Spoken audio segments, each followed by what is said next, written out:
ခတ်ထိန်စာရွက်တွေတရွက်ပြီးတရွက်လွင်စင်အမိမြေနဲ့ဝေးခဲ့တာလဲနှစ်တွေတောင်ကြာခဲ့ပြီညဘက်ဆိုဖုန်းလေးကြည့်ရင်မိသားစုမျက်နှာမြင်ရင်ထဲမှာတကိုယ်တည်းမိသားစုမျက်နှာမြင်ရင်ထဲမှာတကိုယ်တည်းတိတ်လေးငိုမိတယ်လေ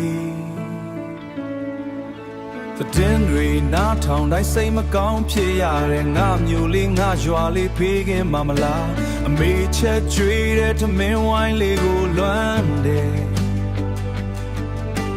ပြန်လာခဲ့ပါတော့ဆိုတဲ့စကားသံတွေနားထဲမှာဝဲလို့အိမ်ပြန်လန်းတွေကဘာလို့ဒီလောက်ဝေးနေတာလဲ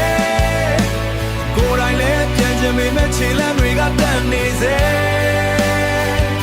တစ်ဖက်မှာရုံးကန်ရင်တစ်ဖက်မှာမျောလေးရှင်ငါရဲ့အိမ်မက်တွေကအဲ့ဒီတယောက်လိုပါပဲမြန်မာပြည်ရဲ့လေးပြည်လေးကိုတန်းတာရဲ့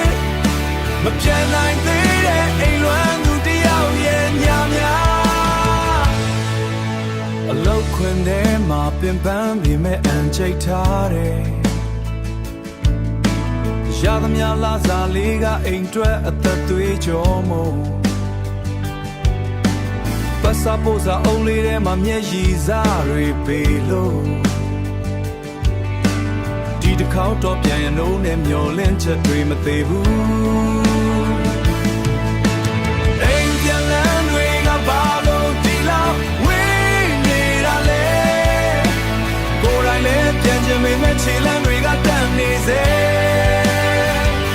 တစ်ဖက်မှာရုံးကန်ရင်တစ်ဖက်မှာမျောနေရှင်ငါရဲ့အိမ်မက်တွေကအဲ့ဒီတယောက်လိုပါပဲမြန်မာပြည်ရဲ့လေးပြည်လေးကိုတန်းတာရဲ့